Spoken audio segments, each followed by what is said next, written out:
Bonjour chers amis, pour commencer, un salut romain, une main de justice et de paix, comme une mesure d'hygiène évidente pour éviter la propagation de tous les virus. Alors, l'actualité s'est sacrément accélérée ces derniers jours. Après avoir dévasté l'Asie, voilà que le typhon coronavirus frappe toute l'Europe. En dépit des énormes progrès faits par la science météorologique ces dernières années, ceux qui prétendent nous diriger n'auraient rien vu venir. Mais ce n'est pas dans cette histoire le moindre des mystères qui en comporte beaucoup, au premier rang desquels figure la question de quelle est l'origine de ce virus. Alors, les Occidentaux dénoncent le manque d'hygiène des Chinois. Celui-ci est malheureusement notoire. Les Chinois, eux, accusent les Américains d'avoir importé le virus sur leur sol. Ce qui, vous en conviendrez, est plausible, connaissant la malfaisance des Yankees. D'autres théories envisagent une responsabilité du laboratoire de haute sécurité construit par la France à Wuhan, lieu originel de la pandémie et dont le monde du renseignement craignait qu'il ne serve à fabriquer des armes bactériologiques pour l'armée chinoise. Il y a plus absurde, vous en conviendrez avec moi, comme supposition. Dès l'annonce de la construction en urgence de 2 hôpitaux géants par la dictature chinoise, avec une puissance de réalisation que feraient bien lui envier les démocraties, cette affaire ne manquait pas de surprendre. Pourquoi une telle débauche de moyens pour lutter contre ce qu'on nous présentait comme une sorte de grippe un peu plus contagieuse que les autres? Cette très forte réaction des autorités à quelques milliers de morts était particulièrement étonnante dans un pays qui frôle le 1,5 milliard d'habitants et qui est bien connu pour ne pas faire grand cas de la vie humaine, surtout lorsque des considérations économiques sont mises au regard de celle-ci. À l'évidence, le régime de Pékin a minimisé les chiffres qu'il communiquait au reste du monde. La date de début de l'épidémie elle-même était, semble-t-il, truquée.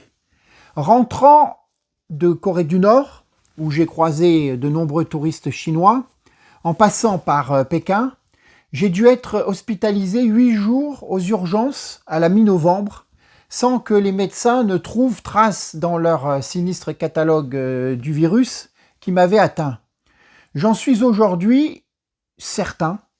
J'ai dû contracter, en novembre, je vous le répète, le fameux coronavirus prétendument apparu en décembre, et donc j'ai peut-être été le premier porteur français. Alors avec cette crise sanitaire, nous prenons une nouvelle fois la mesure de la totale incurie des autorités françaises qui ne sont décidément bonnes qu'à nuire à leur peuple, jamais à les protéger. Pendant la montée en puissance de la frénésie médiatique qui a accompagné l'annonce de l'existence de ce nouveau virus, rien n'a été fait pour prévenir le risque sanitaire, comme si le gouvernement était lui-même frappé de la sidération au moyen de laquelle nos dirigeants et leurs médias aiment conditionner les masses dans les périodes où leur image est malmenée. Aucune grande campagne d'hygiène publique n'avait été mise en place. Aucun avertissement n'a été émis sur le danger de l'automédication, alors que la prise d'anti-inflammatoires semble avoir été la cause d'une hécatombe chez les jeunes personnes qui cherchaient à atténuer les effets de la fièvre à grands coups de certaines molécules en vente libre. Molécules qui, loin de soulager la maladie, décuplent les effets du virus. Pour préserver les intérêts mercantiles des grands trusts pharmaceutiques, on a interdit aux pharmaciens de fabriquer du gel hydroalcoolique, alors qu'avant d'être des commerçants, ils sont des préparateurs médicamenteux. Aucune commande massive aussi de tests de dépistage n'a été passée par le ministère de la Santé, alors qu'il était essentiel d'identifier les personnes contaminées en cours d'incubation et de les confiner pour stopper la propagation de l'épidémie. Aucune décision encore de fabrication massive de masques respiratoires n'a été prise. Et pire encore, nos stocks existants ont été expédiés de manière inconsidérée à d'autres pays, comme si, à l'image du fameux nuage radioactif de Tchernobyl, le coronavirus devait s'arrêter à notre frontière. La frontière, parlons-en. Pas question de la fermer, bien évidemment. Des contrôles stricts effectués il y a un mois auraient pourtant eu pour effet de limiter grandement le nombre de cas. Aujourd'hui, encore, alors que l'Allemagne ferme notre frontière commune, après l'Ukraine, la République tchèque et tant d'autres pays, alors que l'Italie instaure un contrôle sanitaire drastique pour entrer sur son sol, alors que le Maroc suspend ses liaisons avec la France, de même que l'Algérie, alors que les États-Unis ont interdit depuis plusieurs jours l'entrée de leur territoire aux Européens, que la Polynésie s'oppose aux escales dans ses ports des croisières, que Singapour refuse l'entrée aux voyageurs, s'étant rendu dans les 4 pays européens les plus touchés. Aujourd'hui encore, la France s'obstine à laisser ses frontières béantes, de peur peut-être de laisser passer l'aubaine de quelques nouvelles migrations intempestives offertes par M. Erdogan. Au mépris total du réflexe sain et naturel qu'ont tous les États de se protéger derrière leurs frontières, dont c'est la raison d'être de faire barrage aux dangers extérieurs, le gouvernement d'Édouard Philippe s'échine à laisser notre pays ouvert aux 4 vents. Au moment où nos anciens doivent rester confinés par mesure de sécurité, en attendant sûrement que cette mesure s'étende à l'ensemble de la population, comme c'était déjà le cas dans un nombre croissant de pays, au moment où l'on nous demande de nous protéger au niveau individuel, en laissant nos portes de maison fermées, pourquoi ne pas intervenir par extension au niveau national en fermant les frontières du pays? De même, pour ralentir la propagation du virus, à l'heure où je vous parle, mais tout évolue très rapidement. On nous a expliqué qu'il faut fermer les écoles, les collèges, les lycées, les universités, les bars, les restaurants, la plupart des commerces, s'interdire tout rassemblement, notamment sportif, culturel et professionnel. Eh bien, par contre, les élections, les sacro-saintes élections se sont tenues hier au nom de la continuité démocratique. Tous les chefs de parti, derrière le président du Sénat, auraient été en accord là-dessus. La mascarade électorale devait continuer. Peu importe si la tenue de ce scrutin était en totale contradiction avec les mesures de confinement encouragées. Peu importe les économies à prévoir face à l'explosion des dépenses de santé qui vont découler de cette crise. Des sommes folles qui vont devoir être allouées aux entreprises pour les aider à se relever d'une perte d'activité de plusieurs semaines, de la perte colossale de rentrées fiscales qui ne manqueront pas de découler du blocage de l'économie. Peu importe si le renouvellement des équipes municipales va contribuer à désorganiser la gestion de la crise au niveau communal, pour nos gouvernants, c'est la démocratie à tout prix. La démocratie et sa tambouille, sa ratatouille électorale qui prime sur la santé collective. Le tout sans pouvoir être sûr de conduire le processus électoral à son terme, l'organisation du deuxième tour restant aujourd'hui parfaitement hypothétique compte tenu de la progression exponentielle du nombre de personnes contaminées. En résumé, donc, la France est le seul pays où l'on ferme tout, sauf les bureaux de vote et les frontières. Macron nous l'a expliqué avec une bêtise idéologique crasse, le virus n'a pas de passeport. Dans ce cas, inutile effectivement de fermer la frontière puisque, chacun a pu le constater, le défaut de passeport n'a jamais empêché quiconque de rentrer chez nous depuis que Macron est président. Alors, ce Macron, c'est le pyromane qui se fait pompier. Tout à coup, lors de sa dernière allocution solennelle, il se souvient que nous sommes membres d'une même nation et se pose en père de celle-ci dans une récupération dégueulassement politicienne. Ce n'est plus à la République qu'il en appelle, il est désormais le père de la nation qui a fait à la France le don de sa personne, le petit père des peuples. Cette mue profonde se déroule toutefois sous le couvert de la dénonciation du nationalisme, qui reste, allez comprendre pourquoi, une très très mauvaise chose. Donc non content de mobiliser aujourd'hui la nation et ses vertus au service de la poursuite de sa carrière, Macron va jusqu'à convoquer l'État-providence, alors qu'avec sa clique mondialiste, il a tout fait pour démembrer les services publics et toutes les formes de protection. Le banquier de Rothschild, qui ne rêve que de privatisation, celui qui veut vendre les retraites de nos vieux aux fonds de pension américains comme BlackRock et la stabilité de la bourse qu'on a pu constater cette semaine donne une idée du bien fondé de cette idée. Macron, donc, ose rendre hommage, tenez-vous bien, aux héros en blouse blanche, alors que depuis des mois, le personnel des hôpitaux publics et des urgences hurle sans autre réaction présidentielle que l'habituel mépris, sa détresse face au démembrement de leur outil de travail. Macron est sans vergogne, comme le marchand de sapes dont le discours évolue au fil des modes. Hier, il nous a vendu le mondialisme, aujourd'hui le vent tourne et il nous vend la nation. Tant de duplicité et de cynisme laissent vraiment sans voix.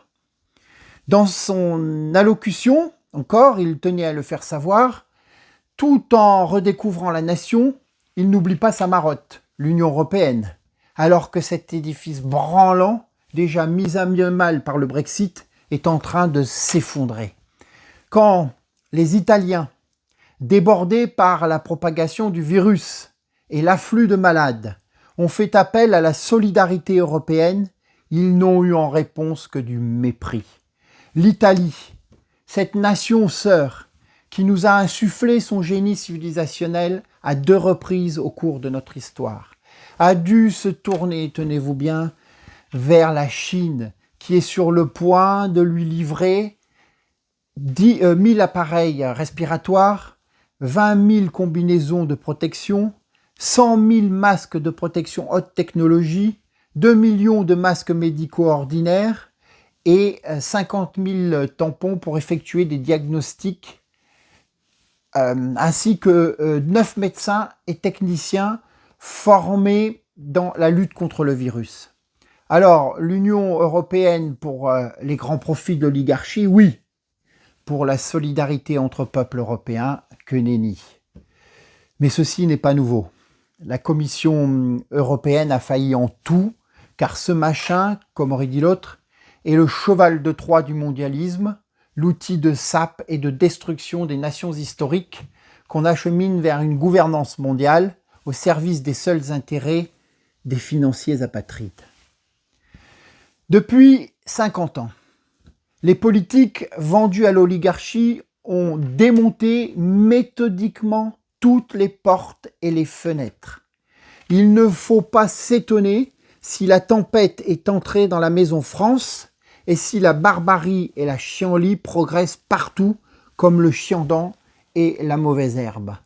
Ces sociétés ouvertes, chères à Soros avec sa funeste Open Society, et tous les mondialistes comme Attali en France, toutes ces sociétés ultra connectées sont des colosses aux pieds d'argile. On le constate dans cette crise. Une poussière et tout le rouage se grippe. Les individus, dépouillés de toute défense immunitaire, sont livrés seuls face à tous les périls.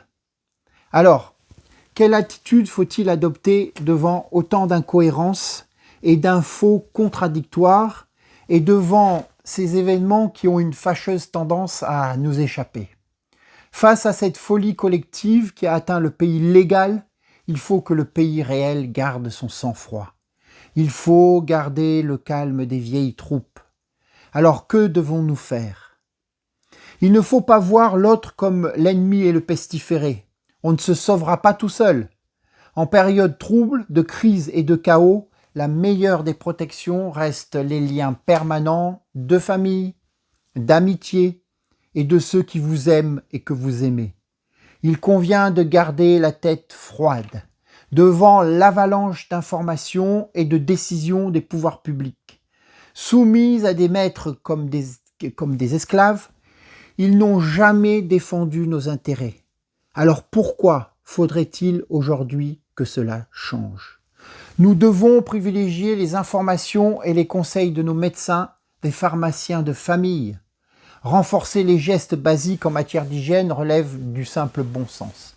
Et surtout, il nous faut continuer à lutter. Se débarrasser de ce régime pourri devient l'urgence absolue pour rétablir une France basée sur les deux piliers d'ordre et de justice. Il faut que ça change, et tant mieux si ce diable de virus porte la pierre du changement, mais ça ne peut pas se faire avec les mêmes, convertis ou pas à la nation. N'oublions pas que celui qui nous vante aujourd'hui le changement de paradigme, ce Macron, converti soudainement au patriotisme économique par la grâce du coronavirus, et son Premier ministre Édouard Philippe se sont rencontrés en suivant l'un et l'autre le programme Young Leader de la France China Foundation en 2013. Programme destiné à promouvoir la carrière des jeunes espoirs français dont l'action pourrait à l'avenir favoriser les intérêts chinois. C'était en septembre 2013, souvenez-vous, à Paris. Cornaqués par les Chinois, après quelques jours de conférences à Bordeaux, les Young Leaders étaient remontés sur Paris pour être reçus au Quai d'Orsay par Laurent Fabius, ministre des Affaires étrangères de l'époque, et s'entretenir avec Jean-Pierre Raffarin, l'ancien Premier ministre. Le lundi 2 septembre, ils avaient rencontré Jacques Attali le matin, avant l'après-midi d'être reçus avec François Hollande, président de leur République, au Palais de l'Élysée. On connaît la suite. L'intégration de Macron à la commission Attali sous Sarkozy, sa nomination par Hollande à Bercy, dont il utilise les moyens pour monter son narcissique parti aux initiales choisies pour être les mêmes que les siennes, sa victoire au nom de l'Union antifasciste et la nomination de son camarade Young Leader, donc Édouard Philippe, dans une fusion des partis de gauche et de droite dans le grand parti oligarchique. C'est donc la France aux Chinois en somme. Il faut en finir avec cette classe politicienne pourrie qui ne défend pas les intérêts de la communauté nationale. Un seul mot d'ordre, du balai. Alors, je vous dis, suite au prochain épisode, prenez bien soin de vous et de vos proches, avec toujours ce même mot d'ordre, en avant la victoire, maître chez nous, et qui vive France, débarrassée de tous ceux qui la souillent. Je vous remercie.